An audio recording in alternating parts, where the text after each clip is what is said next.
Assalamualaikum warahmatullahi wabarakatuh. We are from group 5 and we are gonna present the material about individualism.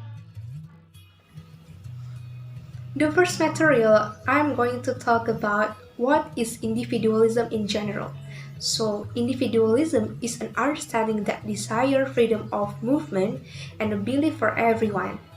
Understanding here that attach importance to individual right in addition to the interest of country or society. So, self-understanding or personality is more important than others. Individualistic cultures or individualism are those that stress the needs of the individual over the needs of the group or like a country. In this type of culture or belief, people are seen as independent. Social behavior tends to be dictated by the attitudes and preferences of individuals. Individualism is often badly labeled by the nation, right? We know that people always see like individualism is not good for our culture. Yet, if we look further, the most individualistic countries in the world are developed countries like America, Australia, or Britain. So, individualism there would them to be more independent and focus on the goals and ideals of each of us. Individualism also teaches them to respect the privacy rights to others. Individualist doesn't mean indifference to others. Individualist state don't mean that people don't care. For example, the three developed countries like America that I mentioned before, where people are known very friendly, right? They are quite friendly towards others, but if it goes to their personal life, they don't want to interfere because it's not their business. Not like in Indonesia, we often gossiping about others' life, or we just curious about others' life, so they don't do that. In short term, we can say that individualism is the early ideas of individualism in social and political theory include the ideas of the maximum welfare and freedom of the individual, with society existing only the sake of its member. More specifically, individualism is a political and social philosophy that places high value on the freedom of the individual and generally stresses the self-directive, self-contained, and comparatively unstrained individual or ego. Okay, that's all about individualism in general. Next is history of individualism. The term individualism was first appeared in the 19th century, precisely when Renaissance in French. At that time, individualism associated with people that they do not want to be chained by religion. And then followed by American Revolution and its Declaration of Independence. This revolution of French and American established the acknowledgement towards the individualism values. And from time to time, there were many philosophers such as William Godwin, Mark Stirner, and many more who talk about individualism.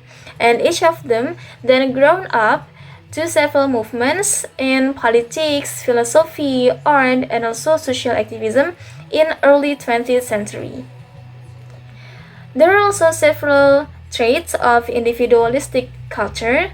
The first is uniqueness, and then self-sufficiency, independence, and autonomy. Being dependent upon others is often considered shameful or embarrassing. Independence is highly valued and the individual rights take center stage. People often place a greater emphasis on standing out and being unique towards the other. And people also tend to be self-reliant. The rights of individuals tend to take a higher precedence. In individualistic cultures, people are considered good if they are strong, self-reliant, assertive, and also independent. People from individualistic societies have self-concept that are more focused on independence rather than interdependence. As a result, they tend to describe themselves in terms of their unique personal characteristics and traits. In this time, I will also tell you some types of individualism. The first is political individualism. It refers mainly to liberalism, anarchism, and egoism. It is also concerned with protecting individual autonomy.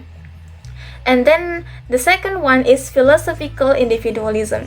It is include ethical egoism, egoist anarchism, and objectivism, which all emphasize individual separateness in action and also in ethics. It also includes existentialism, humanism, and subjectivism, which emphasize the primacy of individual experiences and lives, and freedom in art and lifestyle choices. The next is methodological individualism. It is the view that the phenomena can be understood by examining the actions.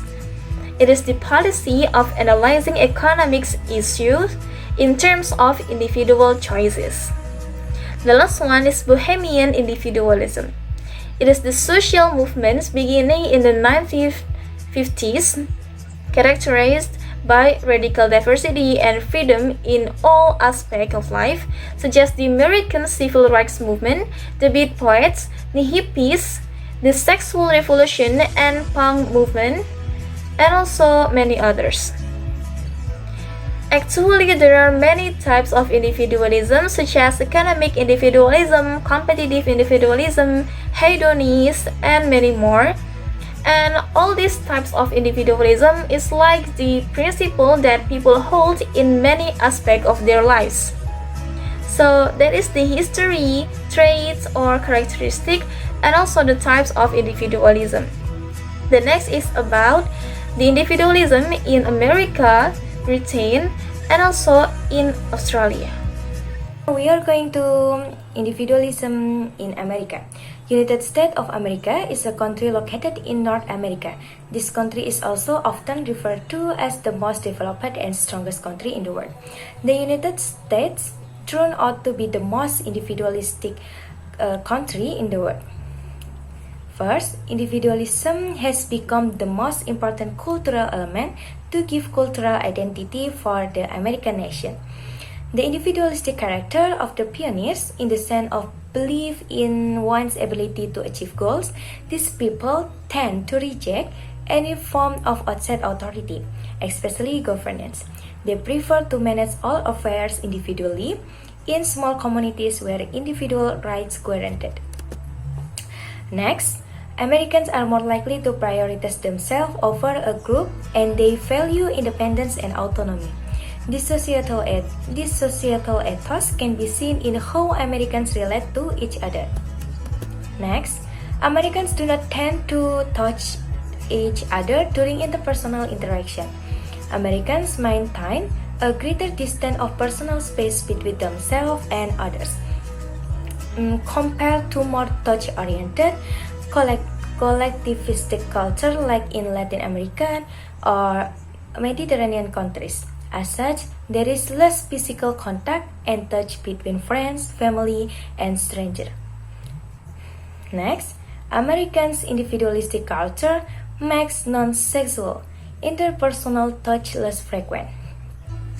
However, the lack of touch, the distant American way of interacting, also contributes to its individualistic culture in a self-reinforcing cycle. Individualism plays a central role in cultural discourse, even in nearly every aspect of American life. American nations believe that this value is what distinguishes them from other nations, and it is the values held by the people that have made America a place, a large and developed country. Therefore, all forms of effort are considered to have the existence of this value will definitely get strong opposition. However, in the course of history, that value it has also been used as justification by parties on the pursuit of personal gain, especially in the economic field. For them, individualism means freedom to realize personal ambition without consider moral obligation as social being. Okay, next is individualism in United Kingdom. In United Kingdom, the majority of its citizens adhere to individualism. Why? Because the individualism in United Kingdom promotes the idea that our successes in life are purely down to our own effort. The people in United Kingdom are more focused, close, and respectful. This quality makes the atmosphere of business relationships more formal and impersonal. But there is some disagreement about individualism in United Kingdom. Because individualism in UK nowadays transforms social problems such as poverty and unemployment into personality defect. Rather than the ills of poorly constructed society to be cured by a change in an individual's attitude, rather than by collective solutions, such as a welfare state. It's all about individualism in United Kingdom. Now we move to individualism in Australia. We know that Australia is individualism country, right? The individualist culture in Australia into a loosely knit society in which the expectation is that people look after themselves and their immediate families. Not only that, in business world, employees are expected to be self-reliant and display initiative. Also, within the exchange based on word of work, hiring and promotion decisions are based on merit or evidence of what one has done or can do. Until now, there are many people misunderstand individualism thinking it's about being selfish in bad sense and not engaging with other people. But actually, individualism is not like that. Individualism is about human, treated as ends and not as means. So, individualists can and should engage with others as long as he is free to live. That's all from us. We also apologize that there are some mistakes in our presentation. And thank you for watching. Wassalamualaikum warahmatullahi wabarakatuh.